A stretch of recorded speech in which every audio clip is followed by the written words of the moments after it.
My name is Kyle Matthew Kokjin, and I'm here to share and to testify how God is good and great to me.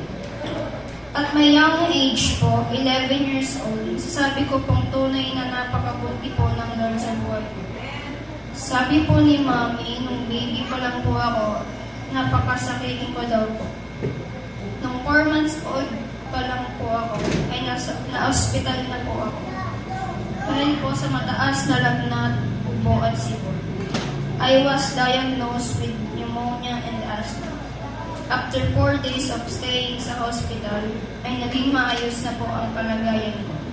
Akala ko ni Mami ay magiging okay na anak. After 1 month, muli pong bumalik ang aking asthma. Na-confine po ako muli sa hospital. At sunod-sunod na po, halos every month ay naka-confine ako.